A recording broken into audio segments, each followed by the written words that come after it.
What's going on, guys? This is Rob, and I have a crazy idea. It's so crazy, I think it's actually true. I think Andrew Garfield is the other. Which, if he is, that guy is a monster. Literally and power-wise. So, here's the thing, right? Spoiler alert for a movie that if you haven't seen by now, you're probably not going to see. Here's the thing.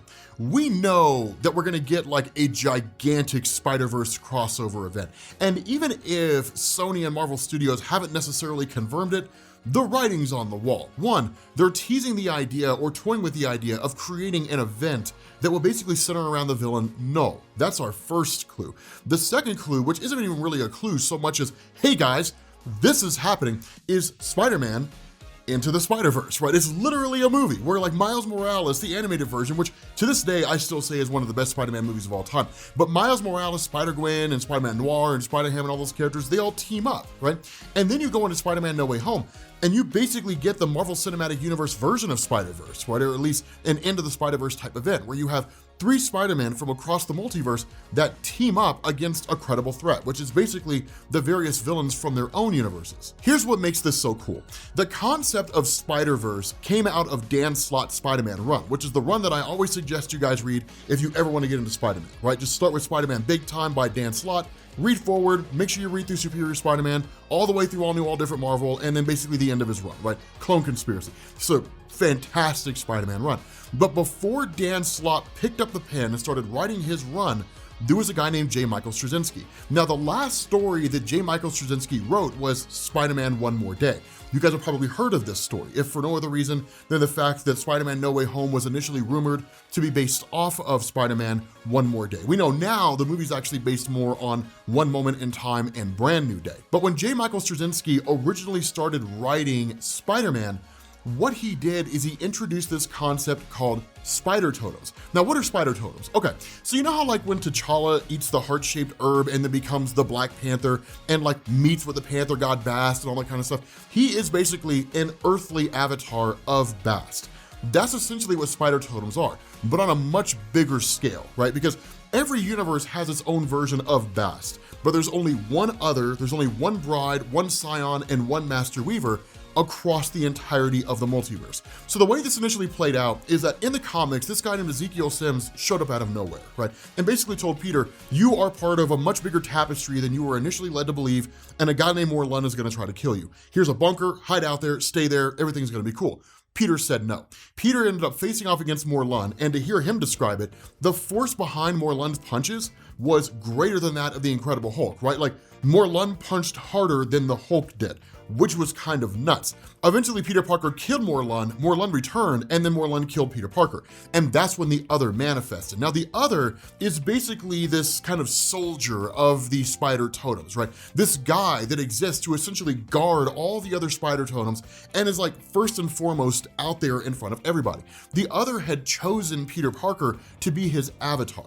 And this led to Peter Parker, basically his dead body, being taken below the Brooklyn Bridge and then being healed by the Other, and Peter Parker was supposed to return. While his body was healed, Peter Parker rejected the Other. He said, I don't want to have anything to do with this, and so the Other left Peter Parker and bonded itself to a different Spider-Man, which eventually turned out to be Kane, who's basically one of the clones of Peter from the Clone Saga. It doesn't matter. The important thing is the Other's basically the soldier.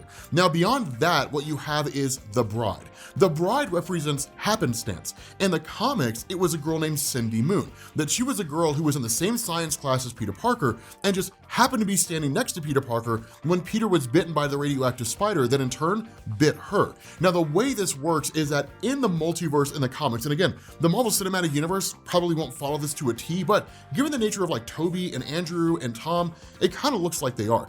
In the comics, what you have are really patterns. It's not truly fate.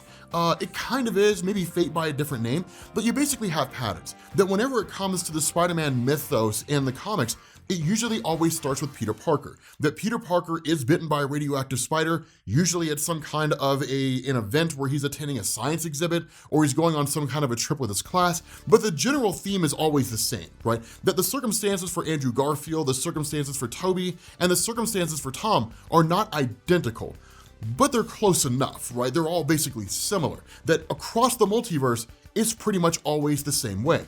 The bride represents a circumstance where that deviates. So Spider-Gwen, for example, right? Gwen Stacy was never really supposed to be bitten by a radioactive spider, but she was. And so she ended up becoming Spider-Woman. There's an alternate reality where there was no one to go to the science exhibit with Peter Parker, so Uncle Ben went with Peter, and then Uncle Ben was bitten by a radioactive spider. The bride basically represents a happenstance or a circumstance that's unlikely to happen, but basically results in someone other than Peter Parker being bitten by a radioactive spider, or someone in addition to Peter Parker being bitten by a radioactive spider. So you could have some kind of a circumstance where the spider's coming down its little thread or whatever it is, and then the fan kicks on, right? And like the air from the vent pushes it like 50 feet in that direction, and like Tom Holland's teacher from Spider-Man Homecoming is the one who's bitten by a radioactive spider, right? So the bride represents that concept, that very idea.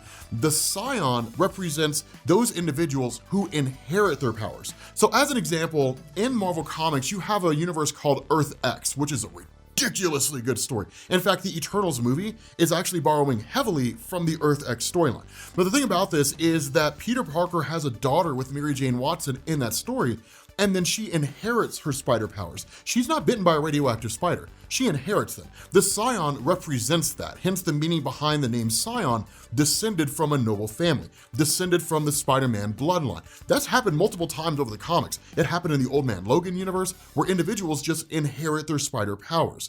Then you have the Master Weaver. Now, the Master Weaver is arguably the most important. And the reason why is because the Master Weaver literally just sits out there, basically, and just like spins this thing called the Web of Life and Destiny. Now, the Web of Life and Destiny, you actually saw in Spider-Man Into the Spider-Verse, the animated movie with Miles Morales, even if you didn't know what it was. That's what that is. So what is the Web of Life and Destiny? Well, that's the thing that unifies all the different Spider-Totems from across the multiverse. And not just Spider-Totems, every Spider-Man and Spider-Woman across the multiverse. Sometimes they can sense these connections, other times they can't, but it basically unifies them all together. It's also a means of travel. It's basically a way to access the multiverse. So you could literally go to the Master Weaver and say, Master Weaver, I want to travel to like this universe here somewhere, and a portal will open, assuming he allows you to do it, and you travel through that portal and you're in that universe. Now, the Web of Life and Destiny, at least in the comics anyway, actually exists in a place called Earth 1. It's referred to as Loom World. It was a world that was basically conquered by the Inheritors. That's not really important here. What I think's going on is I think right now in the Marvel Cinematic Universe, and really just in the overall Spider-Man movies as a whole, we have 2 out of the 4 Spider-Totems. We have the Master Weaver, and we have the Other.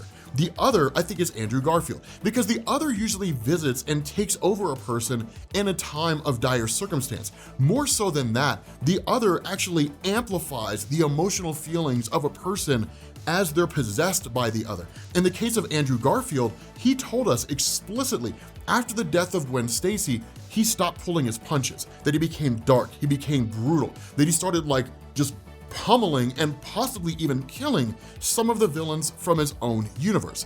That's something the Other would do. That's what Kane did. Now, granted, Kane was already kind of a dick to begin with, but it amplified those things, right? It made them more extreme. So it's not that hard to believe that if Andrew Garfield was in a position to where he was already emotionally vulnerable, that the Other could have easily possessed him, taken over him, he becomes an avatar for it, and then starts to go to the extreme. Now, whether or not that means Andrew Garfield will be like the comics version of the Other, where he just like transforms into a giant spider, you know, all Super Saiyan Andrew Garfield, I doubt it. I doubt you're gonna see that in the MCU. I mean, it's not unreasonable, right? We're literally talking about a line of movies that have giant space gods that made androids that turned out to be Eternals, and like a guy that can turn into a giant green rage monster, right? Is it really that unreasonable to believe that a person can just turn into a giant spider? At this point, all bets are off, right? There's no rules anymore, right? It's just do whatever it is that seems like the coolest thing to do, which I absolutely love. But beyond that, I think Tobey's the Master Weaver. I think Tobey Maguire is the Master Weaver, because one of the things he said in the movie is that he could sense there was a Spider-Man that needed help out there. Now, it seems kind of weird that it would just be like, I sensed it, right? I sensed there was a Spider-Man that needed some help or something like that. And to kind of put him on this sort of pedestal, unless it served a purpose. And that the Master Weaver doesn't really do much outside of like spin the web of life and destiny and connect the different spider avatars and spider totems together, right? The various Spider-Men and Spider-Women.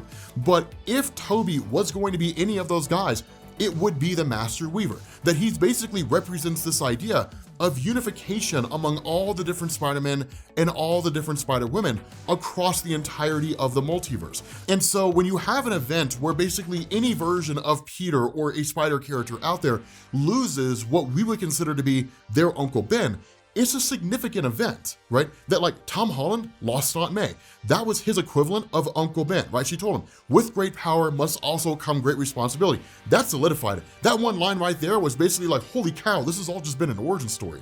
Damn, what a way to do it, right? It kind of solidifies all that, but it's also a significant thing. It's one of the things that's kind of been hit on in Marvel Comics over the years that the MCU may borrow, is that the death of Uncle Ben is always the big moment in the life of Peter Parker. That in the alternate reality, for example, when Uncle Ben became Spider-Man, it was actually the death of Peter Parker and Aunt May at the hands of the Green Goblin that was his significant event, right? But always like that big thing that totally changes the character, that initiates a paradigm shift and moves them into a new direction.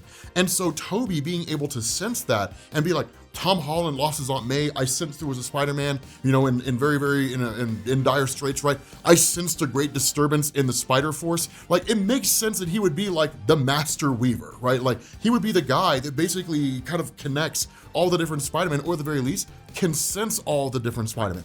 In terms of the other two, the Scion and the Bride, I have no idea. I mean, at this point, it could be any of the various Spider characters that we've seen, right? So the Bride could be Spider-Gwen, right? Because it's usually always Spider-Man or somebody like that who's bitten by a radioactive spider. It could be the Scion at the moment is like Miles Morales, or they could be characters that we haven't even seen yet. I have no idea. So here's my question to you guys to end this video.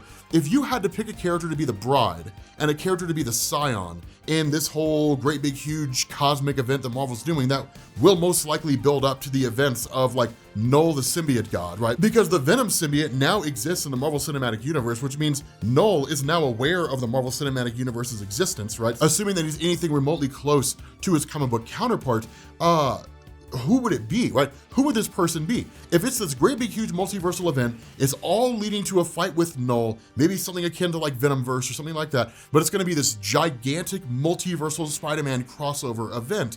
Who would the Scion and who would the Bride be? Or are they simply people that we haven't seen yet? So let me know what you guys think down in the comments section. Thank you all for watching, and I will catch you all later. Peace.